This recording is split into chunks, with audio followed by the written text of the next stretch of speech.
Hello. In today's business environment, there are a lot of different ways that people can ingest, manage, and utilize data to drive actionable outcomes. People are looking to get real-time streaming data. There's data from different sources, your internal and external environments. And then people need to do a lot of different analytics on that data.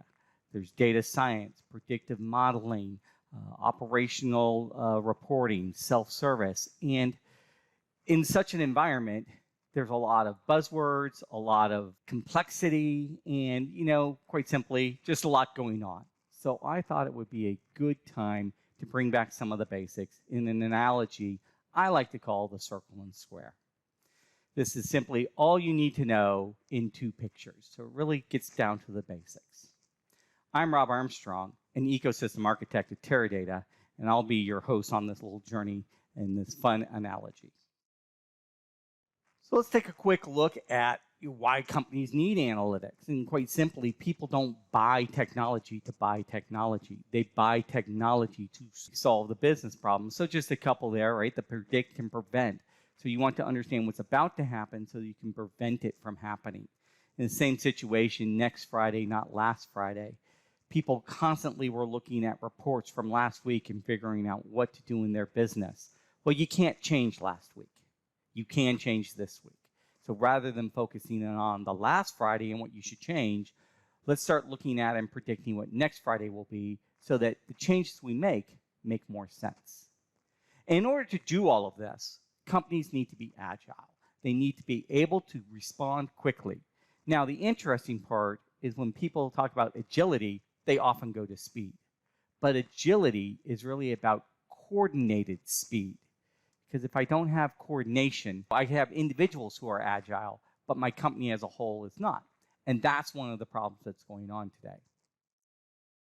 I've been in the business a long time. So, it used to be easy. I just love this quote by Barry Devlin. It's a great indication that, in the past, all data was originated by the company. It was created with purpose. It was stored with purpose. It was used with purpose. And so it was much easier to ingest and manage, and you knew what you wanted to do with it. Well, today that's no longer the case. Today, information is generated in so many different venues, so many different channels, in so many different ways. Oftentimes, the company doesn't even have control of it. But that data is still important to the business, and you need to be able to integrate it into your analytics to be able to drive actionable outcomes. As I say, it used to be easy. We used to have very tightly coupled, very well-behaved data. It was pretty much rows and columns, some type of very easy data to be able to use alphanumeric types of characters and all. And we were able to drive a lot of insight and analytics out of that. But outside of that little sphere, there's a whole world, a whole universe, if you will, of other data that is important to us. And it's that total universe of data that we have to consider. So while we have that nice, well-behaved, highly regulated data, as you see as we get towards the center, we have all this other data in our environment. And if you take a look at this picture, the edge, the outer ring, if you will, is just complete, raw, unadulterated data. It's just data as it gets created. As you get towards the center, you have more governance, you have more regulation, you have more integration, you have more curation, and the data becomes better, more widely used, and more trusted. And so that's important. But as I say, there's all this other data out there that doesn't need that care and feeding. It's data that maybe a few people are using, maybe a department is using, and they're using it for their own sake. And so it's okay if it does not integrate perfectly. And you want to be able to have that flexibility so that data that is used by small individual groups can be managed to within the needs that they have. But as data starts to become more utilized, needs to be more trusted, is used in more regulatory ways, let's say, I have to make sure that it is better data. And so what I want to do here is just make the point that your data costs to have the curation attached to it. Right? It costs to do governance and regulation and all. So what you want to make sure is that in this universe, the cost of your data to have it in the universe is outweighed by the value it provides by having it in the universe. And that's important. So that's a big thought right there. You don't curate all data the same. You curate data based on its value. But the other important thing to note is this, is that we get value from the integration of data. So data by itself is good. Data by itself can actually tell you some things, but we get more insight, we get more value when we start to understand the relationships and the interaction of data. And so as we see here from Michael Porter and James Heppelman, it's all about how do I make the connectivity. So in our universe of data, we want to make sure that, yes, we have that core guaranteed data, that regulated, trusted data that we're doing operational reporting on. But we also want to make sure that we can go back and we can connect it with other dots. And that's important because we're literally trying to connect the dots here. Now, if you notice something, I haven't talked about technology yet. This data could be in many, many different places. And people talk about data sharing and data fabrics and data meshes and things like that, which is great. What I want you to take away from this is that you still need to have some governance or data management. Because if you cannot connect the dots because there's not common keys or the data is not aligned and consistent, then you will not be able to drive the broader and deeper analytics that your business demands. So let's take that away from the circle. The second part of the analogy is the square, and the square talks about technology. And this is just one of my quotes that I like. I've used it for many, many years, and that is that the right technology doesn't guarantee success. You could have the right technology, and it will still not succeed unless you use it correctly.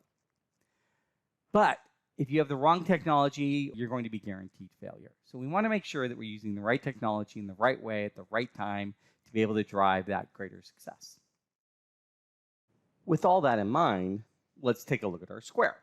So the square basically is very loosely a 2x2 matrix, but you see we're going to just build this out as we have our conversation. So when we look at wanting to drive our analytics against the data in our data universe, we kind of see, look at it, it's data that is well integrated, it's curated, it is nicely defined and all, and we're basically doing some descriptive reporting, maybe aggregations and things of that sort.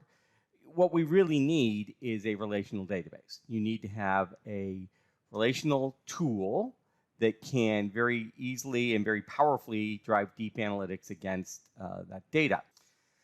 Now, some data doesn't fit nicely into a relational database. In those cases, the time and effort it's going to take to force it into a relational database just may not be worth it. And so what we see is our data part of this square starts to expand out and then starts to including things like object stores or data sharing across different platforms.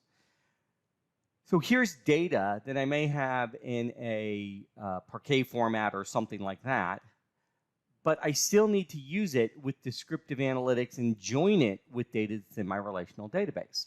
And so what I want to be able to do is run the same simple SQL analytics that I've been running, but just be able to extend my analytic and extend my reach, if you will, over to other object store, other data storage environments. Now I can bring data in very quickly from my data lake, and I can integrate it and connect it. Now, caution, because you still have that problem of I need to make sure that the data types and the namings and all of that match. Otherwise, I'm not going to be able to make that join. But let's assume that we have all of that. So that's great. So now we've extended our traditional descriptive analytics to include much richer, much deeper, maybe much more timely data sources and all. The other part of this is the analytic piece, where I am going to extend my analytic part, not my data part, but the analytic part. And now I'm going to go to different types of analytics that require maybe iterative or recursive type of processing. Maybe I need some sophisticated text algorithms, which I'm just not going to get in basic SQL database. If you've ever tried to run text analytics with SQL, you know it's very, very hard. And so now here what I want to be able to use is things like table operators. I want to be able to use different programming language, maybe R and Python as you see here, and be able to do that. But what I don't want to do is have to move the data every time somebody else wants to use it. What I want to be able to do is run those analytics against the data that I have. So I want to be able to push them down to where the data is, because it's always going to be easier to push process to data than it is going to be to push data to process. The other thing that typically happens is that if I start to push data around, then it starts getting propagated and either has to be managed so it stays in sync, or it gets out of sync very quickly, and that's what they call data drifts. So we don't want to have that type of environment. So we want to be able to take our analytics and lift them up against the data that we have. And then finally, in our last little quadrant of the square is where it just kind of gets crazy analytics against crazy types of data. And there you may need to do things like, as we say, bring your own model or bring your own analytic, where you're able to create code, but then be able to bring the code in to do operationalization in that scale. So let me just give you a quick example of this where it all starts to work together. And my company has a call center. People are calling the call centers. You know, some may be okay, but some might be irate. And so what I want to be able to do is find all my high-value customers that are calling the call center using certain words while they're talking to the call center rep. And maybe I want to find people who are being overly loud and signals more irateness and tension and all. So what I need to be able to do is capture the call file. I'll probably capture that as a WAV file or something. I need to be able to bring that in, do special analytics against it to find amplitude, find people who are shouting, find people who are irate. I want to be able to do text sentiment against that as well to find the people that are using the certain words, keywords that I'm looking for. And then I want to be able to join that back to my traditional set of data where I have the value in the customer and their lifetime and all that, so that I can see which high-value customers are calling the call center about certain products and having very bad experiences and getting irate. I need to be able to do that and go across all of the data and all the different analytics simultaneously without having to worry about moving data around and where is what data for what purpose and who runs it and who manages it. It does come down to being able to drive those business outcomes. I don't want a bunch of little science projects where people are off in their data labs cooking up something cool. I need to be able to integrate and operationalize. Because that's what it all comes down to, is I need an environment that allows me to have not only that data, but also analytic agility. And so we bring those two worlds together. Store data where it makes the most sense, have that flexibility of the storage environments, low-cost storage for data that's less frequently used or used by less people, and then the analytic agility to allow people to bring the tools they want, self-serve, but at the same time be able to drive that operationalization that I need. And that all comes down into this last circle there, the ecosystem agility, because by being able to have a data and analytic environment which can coexist and work together, I'm going to have a much more robust environment overall. And the other big part is that what we want to do is avoid that lock-in by having just one technology that kind of stands off on its own and doesn't play within the bigger ecosystem. And so that's why I say that paradox of agility is that we have to have more consistency across the data and analytics, not less. We need more consistency so that we can drive that quick, coordinated capability. Otherwise, what you get, and we've seen it before, we're seeing it again, you get a bunch of silos and individual environments, and nobody knows what data is in what place, for what purpose.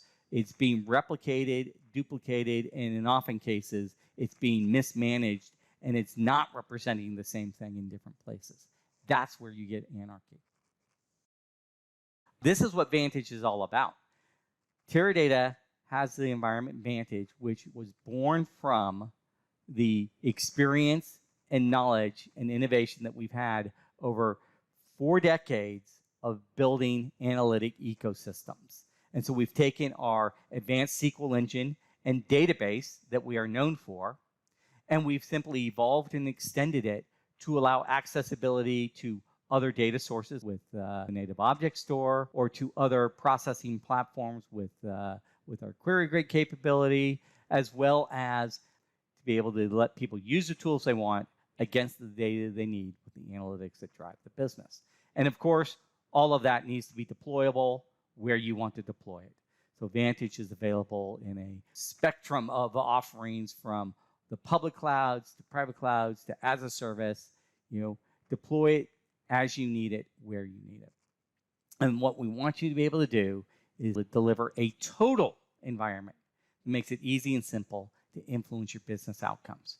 Because having data is not enough. You have to be able to turn that data into an actionable outcome that drives higher business results. With that, I'm Rob Armstrong. Thanks for listening to my little circle and square analogy. And if you have any questions, please reach out to your local Teradata sales representative. Thank you.